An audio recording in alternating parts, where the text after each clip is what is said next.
नमस्कार साथियों आप सभी जानते हैं कि 79th इंडिपेंडेंस डे पर पीएम के द्वारा लाल किले से जो स्पीच दी गई उसके अंदर उन्होंने एक योजना की घोषणा की। यहाँ पे आप देख सकते हैं प्रधानमंत्री विकसित भारत रोजगार योजना। इस योजना के द्वारा देश के युवाओं को प्रोत्साहित किया जा रहा है कि वो प्राइवेट जॉब्स को ऑप्ट करें। आप देखेंगे कि अब तक जितनी भी योजनाएं थी उसके अंदर बेरोजगारों को फोकस किया जा रहा था और ये बोला जा रहा था कि आपको यदि जॉब नहीं लगती है तो आपको बेरोजगारी भत्ता दिया जाएगा। लेकिन ये योजना उनसे कई मायनों में अलग है। यहाँ पे आपको बेरोजगारी भत्ता नहीं मिल रहा, बल्कि यदि आपकी जॉब लग जाती है तो आपको कैश प्रोवाइड करवाया जाएगा, आपको पैसा यहाँ पे दिया जाएगा, गवर्नमेंट के द्वारा प्रोत्साहित किया जाएगा। तो इस तरीके की योजना है। क्या इसके अंदर और सारी चीजें हैं, कौन कौन इसका लाभ उठा सकता है, कौन कौन इसके लिए अप्लाई कर सकता है, क्या एलिजिबिलिटी है, सारी चीजें आज के सेशन में डिस्कस करेंगे। तो चलिए सेशन को शुरुआत करते हैं। मेरा नाम है चारू गुप्ता, मैं स्वागत करती हूँ आप सभी का आज के सेशन में।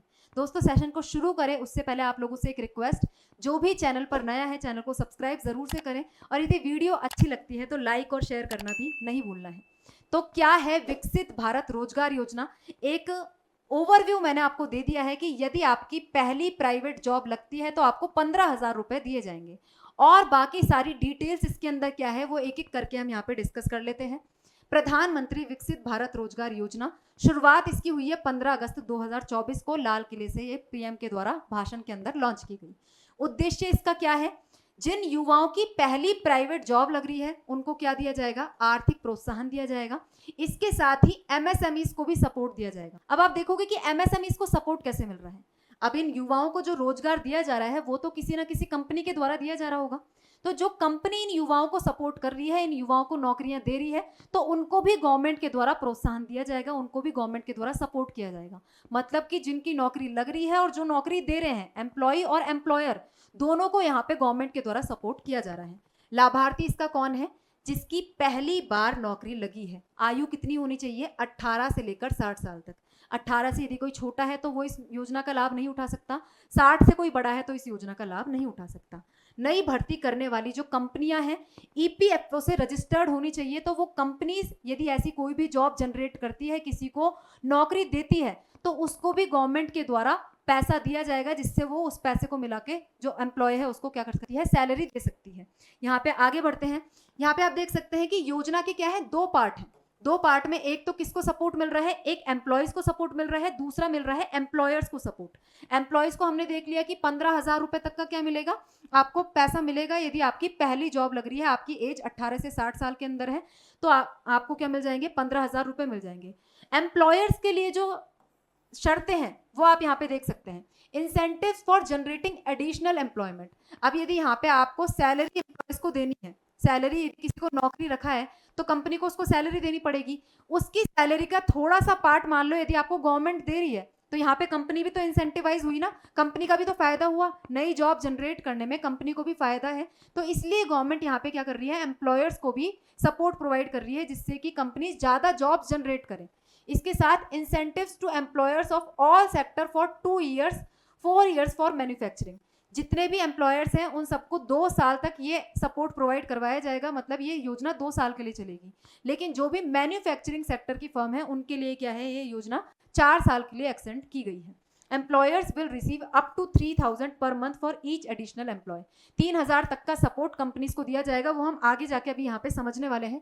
पहली नौकरी पर 15,000 का प्रोत्साहन व्यक्ति को मिलेगा। आपकी जॉब लगी, आपको 15,000 रुपए मिलेंगे यदि आपकी पहली जॉब लगी है, आप 18 से 60 साल के बीच में हो और आपने बहुत सारी शर्तें जो आगे हम पढ़ेंगे वो पूरी की है। तो पहले एम्प्लॉयर्स की शर्तें देख लेते हैं।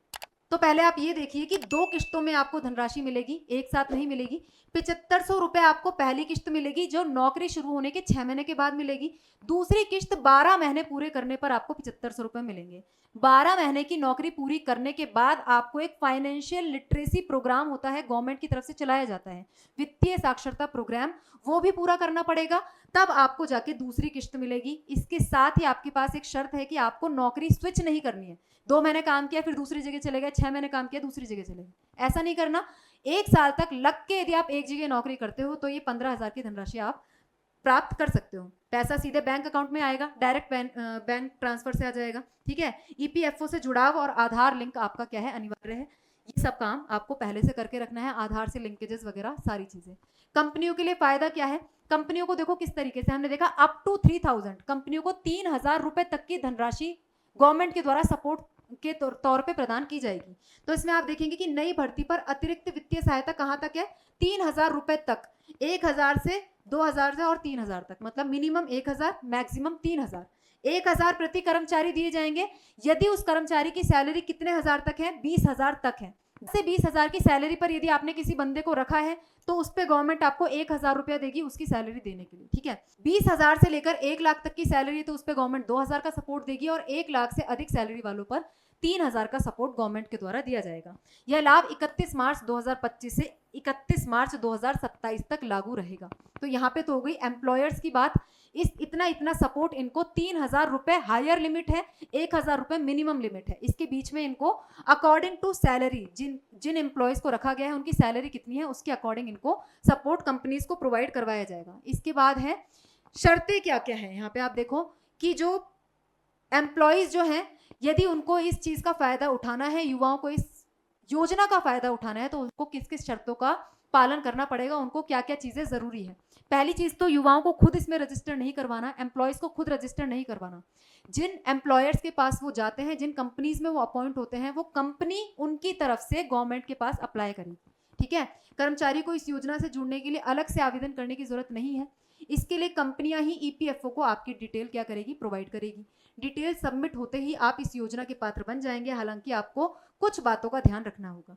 कुछ बातें कौन कौन सी हैं? कम से कम 1 साल तक नौकरी करनी है। मैंने आपको बता दिया 1 साल तक एक जगह नौकरी करोगे तो ही इस योजना का फायदा मिलेगा। नौकरी बीच में स्विच नहीं होनी चाहिए।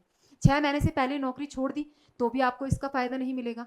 आधार से रजिस्टर्ड नहीं है आपका phone number, bank account number, तो ये सारी चीजें आपको करनी पड़ेंगी, ठीक है। आधार, एनपीसीआई और यूएएन से लिंक होना आपका जरूरी है।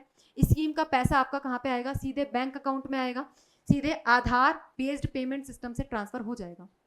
इसके साथ ही यदि आपको दूसरी किश्त 7500 रुपए की प्राप्त करनी है तो उसके लिए आपको क्या करना पड़ेगा?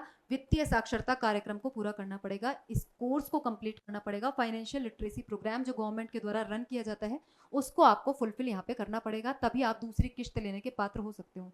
तो मतलब कि 1 साल तक काम होना चाहिए, पहली नौकरी होनी चाहिए, 18 से 60 साल होना चाहिए और 1 साल तक यदि आपने जॉब पूरी कर ली तो आपको फाइनेंशियल लिटरेसी प्रोग्राम पूरा करना पड़ेगा। यदि ये सारी चीज़ें आप कर लेते हो, इस स्कीम में अप्लाई कर देते हो, तो आप 2025 से 2027 के बीच में, अगस्त 2025 से अगस्त 2027 के बीच में इस योजना का फायदा उठा सकते हो।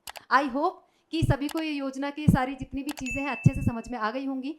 यदि आप लोग इस योजना के पात्र हैं तो ज़रूर से इसके अंदर अप्लाई करें, और कौन कौन इसके अंदर अप्लाई करने वाला है कमेंट बॉक्स में ज़रूर से बता के जाइएगा। आज के सेशन में इतना ही है। आई होप आपको सेशन अच्छा लगा होगा। अच्छा लगा है तो लाइक और शेयर ज़रूर करना, ठीक है। तो चलिए आज के सेशन को यहीं ख़त्म करते हैं। Thank you very much.